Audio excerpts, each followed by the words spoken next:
Сәлем достар, сіздер Жүлімбер Тинашнардың арнасындасыздар. Арнамда әртүрлі бағытта түсірілімдер болғандықтан лайк басып, қоңыраушаны басып, комментарий жазып достарыңызбен бөлісуге ұмытпаңыздар. Бүгінгі видеода дәл осы 3 жастықты құрап шықтық қой, тура соның ар жақ бар жағы екі түрлі. Мына замокты және мынаны екеуін бірге қалай құрастыратын жөнінде видео түсірілетін болады. Қош келдіңіздер. Өздеріңізге ұнап тұрған түсті барлық жастықтарға бірдей болатындай етіп шет-шеттерін көмкеріп шығатын боламыз. Ол үшін мен осы матаны алдым. 4 сантиметрден етіп 2 жолақ қиып алатын боламын қазір. Мінекей, қазір тағы бір жолақ. 4 сантиметр жалпақтығы. Мінекей, қазір қосып екінші жолағымды қиып аламын. Мінекей, енді алдындағы құрап дайындап қойған құрақтарымызды екеуін бір-біріне беттестіретін боламын. Мінекей, екеуінің көлемі бірдей болу үшін тең ортасына қойып, қайсында артық болып тұр, соларды артық жерлерін қиып шығамын екеуін беттестіріп. Мінекей, видеода көріп отырғандарыңыздай, астыңғы құрақ бізде кішкене үлкендеу екен. Мына үстіндегі құрақ немен, бетімен беттестіріп, екеуін бірдей қылып шықтым. Енді жаңағы дайындап алған 4 сантиметрлік ұзын жолағымыздың ортасына осындай жіпті қойып жерсеңіздер, томпиып әдемі болатын болады. Мінекей, жаңағы ұзын жолағымызды екеуін бір-біріне қосып аламыз. Кейін міне бүктеп ортасына қалдырамыз да. Міне жіпті ішінен қалдырып, мына жақ бұрышынан, сол жақ бұрышынан замокқа дейін келтіріп отырып тігетін боламыз. Мінекей, бірінші мына астыңғы бетіне тігіп аламыз, кейін екі бетті қосатын боламыз. Мінекей, мұны мұқият болыңыздар, екі лентаны бір-біріне қосып алдым. Ортасына жіпті қоя отырып, мінекей, қазір міне видеоға мұқият болсаңыздар, бәрі түсінікті болады. Мінекей, бұлайнан бүктеген жағын ішіне қаратып, мына бұрыш-бұрыштарын қазір келтіру үшін кішкене ғана қиып жіберетін боласыздар. Міне, мына жерін бүктеп жүрсек, бұлай қарай қайырғанда ол түзу кететін болады. Мінекей, дәл осылай айландыра осы розовый лентамызды ішіне жібін салып тігіп шығатын боламыз қазір.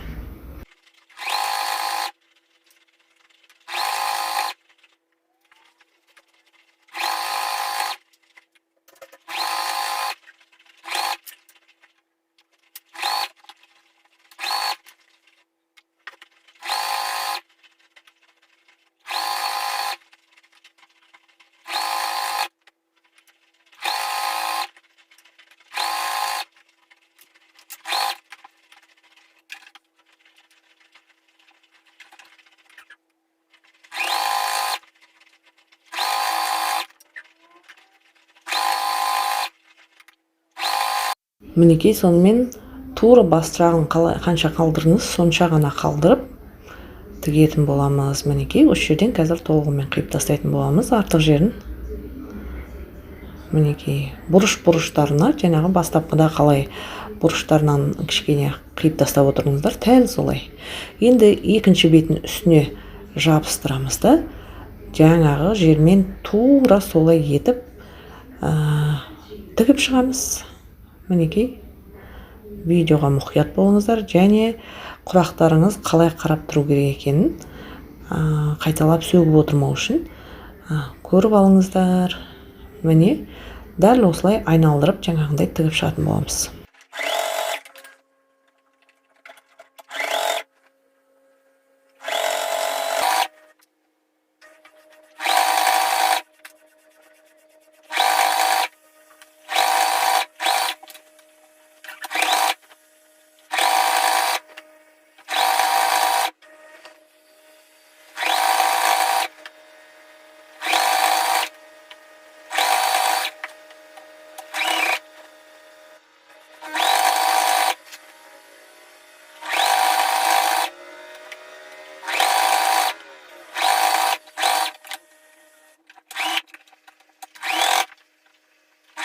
Мінекей бағанағы дайындаған лентамызбен ортасына қалдыра отырып тігіп шықтық. Енді сыртына қаратып аударамыз, бұрыштарын әдемілеп шығарамыз. Мінекей енді осы жерде енді әдемілеп төмен жағына замогымызды орнатамыз. Міне дәл осы замокты қазір замок тігетін таванды ауыстырып, шет-шетімен дәл етіп, осы замокты орнатып шығатын боламыз.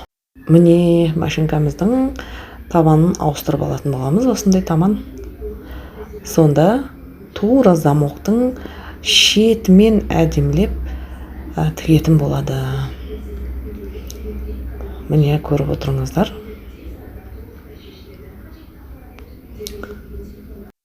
Енді замок орнатуды білесіздер деген ойдамын. Дегенмен видеода көрсетуге тырыстым. Сонымен менің жасап жатқан жұмыстарым достар ұнап жатса, лайк басып, комментарий жазып, өз достарыңызбен бөлісуге ұмытпаңыздар.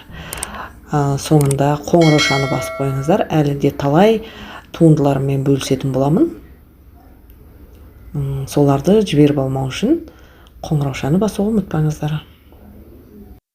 Мінекей енді екінші жағын орнату үшін замокты былай кигізіп аламыз да.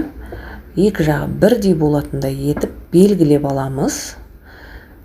Кейін замокты шешіп тура екінші жағына орнатсаңыздар дәл түсетін болады. Қазір мен міне замокты бірін-біріне кигізіп, екі жақ басын түйреп алатын боламын. Белгілеп. Тура осыны замокты шешіп алып, екінші жақ басына тігіп шығатын боламын. Міне, шешілетін замок.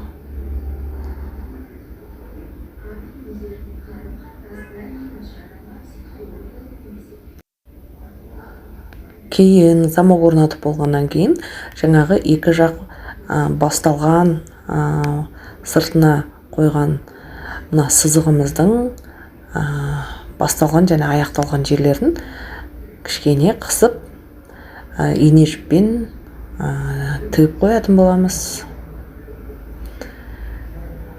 Мінекей сонымен замокты да орнатып болдық.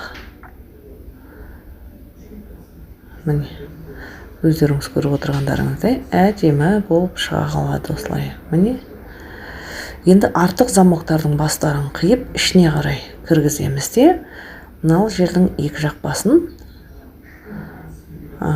ине жіппен әдемілеп қайтарып тігіп қоятын боламыз. Дайын болған жастығымыздың тұсына жастығымызды салып қаптайтын боламыз қазір. Мінекей замоктарымды тексеріп аламыз осылай. Енді мына диванымның арқа жастықтарын қазір ішіндегісін алып, дайын болған құрақ жастығымның тұсына салатын боламыз. Міне сонымен достар, дәл осылай өздеріңізде құрап үйренуге үлкен мүмкіндік. Сіздер үшін осы видео сабақтарымды салдым. Бағалай кетіңіздер, комментарийда өз пікірлеріңізді жазыңыздар. Пайдалы болғаныма өте қуаныштымын. Сондықтан алдағы уақытта тағы да талай видеолармен бөлісетін боламын. Оларды жіберіп алмау үшін қоңыраушаны басуға ұмытпаңыз. Назарларыңызға көп рахмет. Келесі видеоларда кездескенше.